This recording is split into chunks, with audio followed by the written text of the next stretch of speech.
In this video, we shall study the climate of India. When it comes to the word climate, it refers to the sum total of weather conditions and variations over a large area for a long period of time. That is for more than 30 years.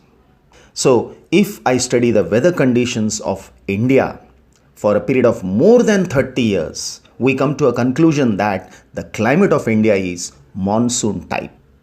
Okay, if this is the definition of climate, what is weather? Weather refers to the state of the atmosphere over an area at any point of time. That means, say, if it is raining, I will say it is a rainy day and the weather is rainy. If it is very cool outside, I will say the weather is cool.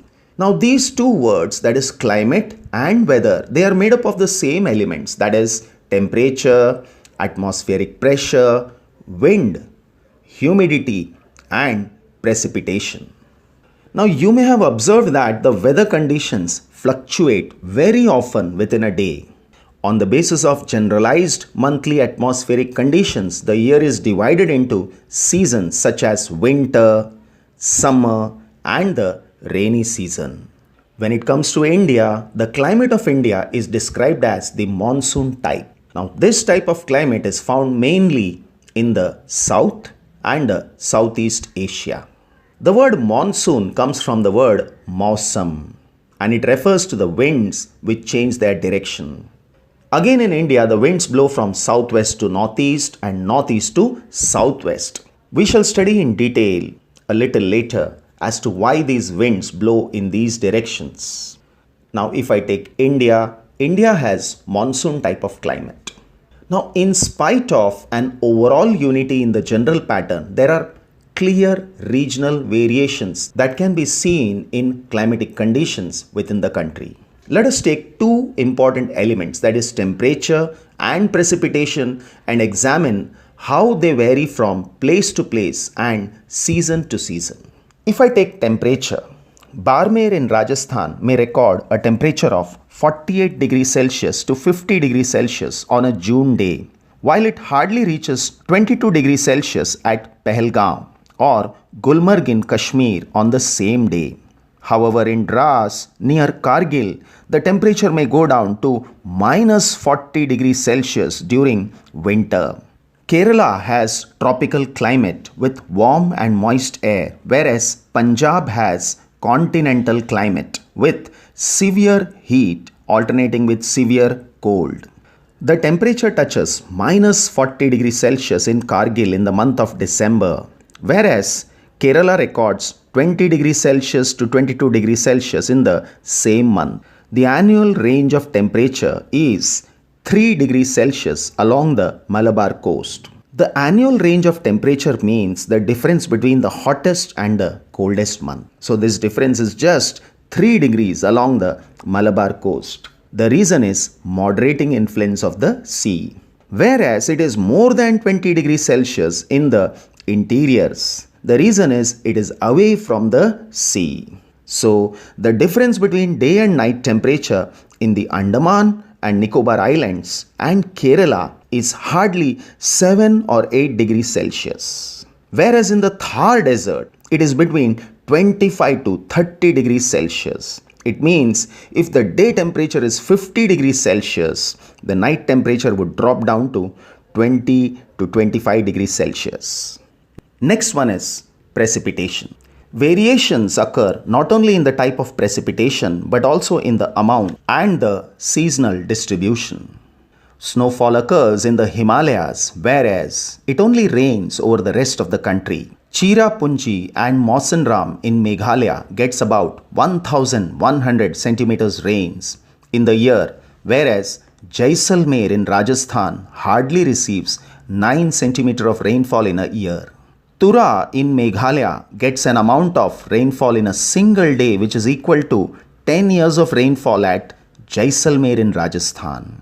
The Coromandel coast remains dry in the month of July and August, whereas the Ganga Delta and the coastal plains of Odisha are hit by strong storms almost every third or fifth day during these months.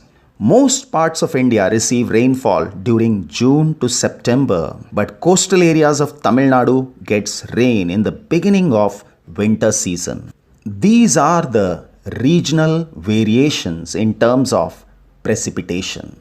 So, let us study the factors that control the climate of any place. There are 6 major controls of the climate of any place, and they are latitude, altitude, pressure and wind system, distance from the sea, ocean currents, and relief features.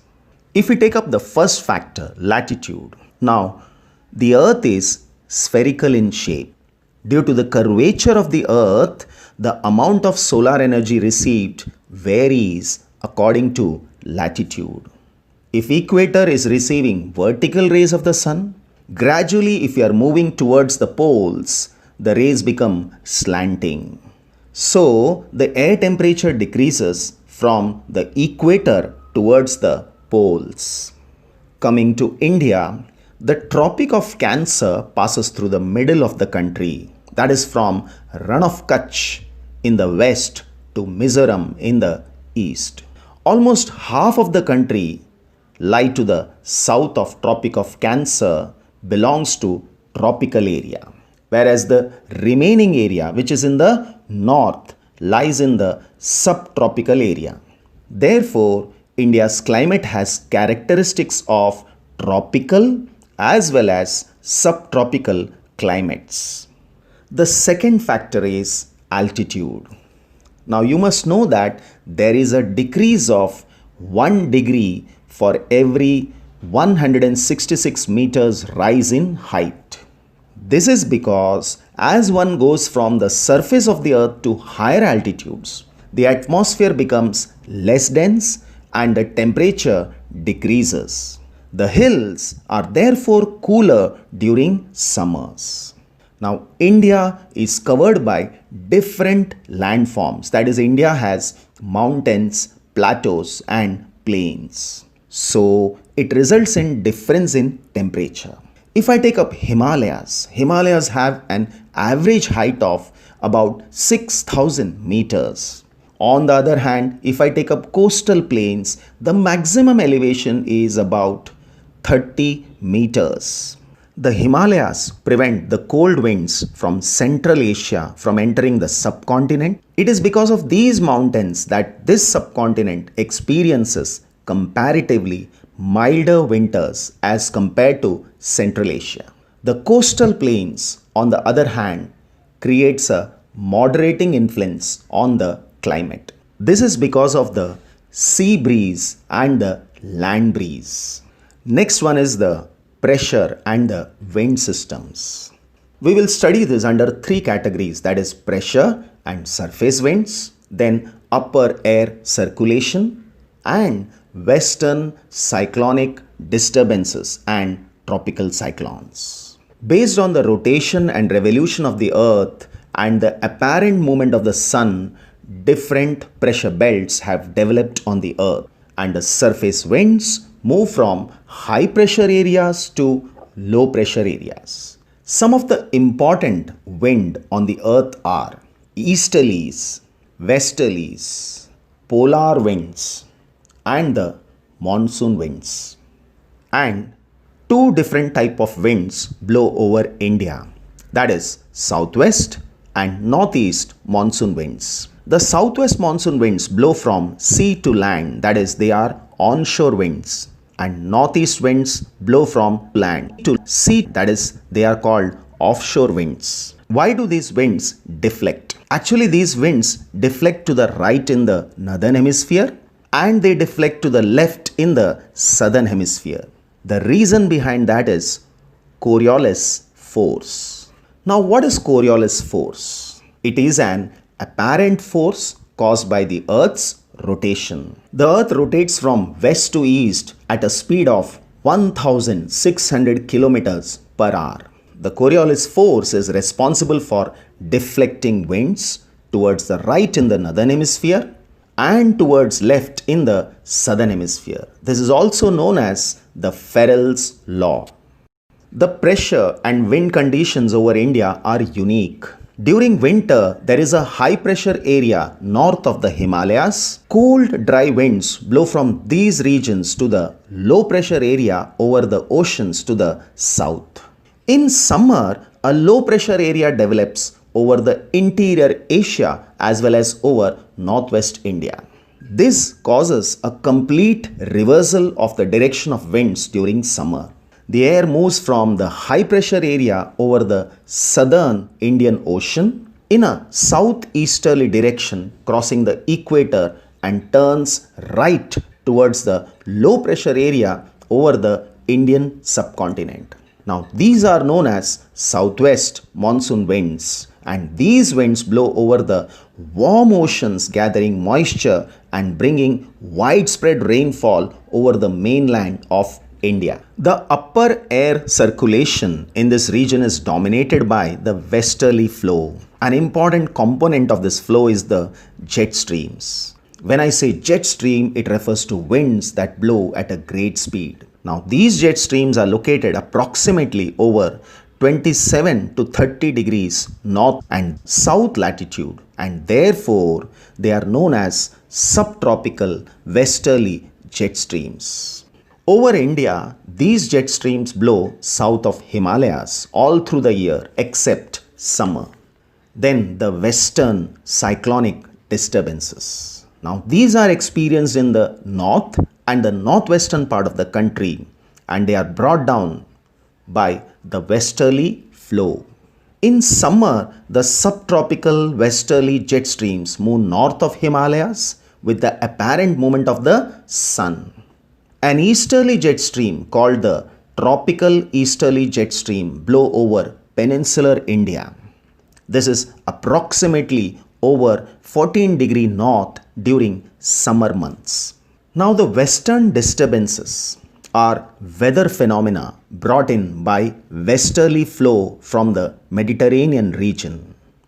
They occur in the month of winter and cause rainfall in north and northwestern part of India. The moisture in these storms usually originate over the Mediterranean Sea and the Atlantic Ocean, and they travel towards east. Although the amount of rainfall is meager, it is highly beneficial to rabi crops, especially the wheat. Now, the same winds cause snowfall in the mountains. The next factor is the distance from the sea. Now, the sea exerts a moderating influence on climate. Let us understand how. During the daytime, both the land and the sea gets heated. The land gets heated more than the sea. So at land, the temperature is high and the pressure is low. And the water bodies, the temperature is relatively low and pressure is high. So the wind starts blowing from sea towards land, and this is known as sea breeze. So during the daytime, the coastal areas will receive sea breeze.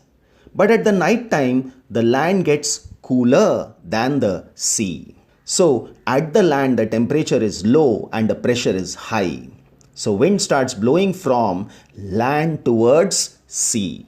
So during night time, what we have is land breeze. Because of the land breeze and sea breeze, a moderating climate is developed. As the distance from the sea increases, the moderating influence of the sea also decreases, and the people experience extreme weather conditions. This is known as continentality. That is, it would be very hot during summer and very cold during winters. It would be very hot during day and cold during winter. Next factor is the ocean currents. Ocean currents are large masses of surface water that circulate in regular patterns around the ocean. The warm currents move from equator towards the poles, and the cold currents move from the poles towards the equator. For example, any coastal area with warm or cold currents flowing past it will be warmed or cooled if the winds are onshore. Examples of cold currents are Labrador current, Peruvian current, Benguela current.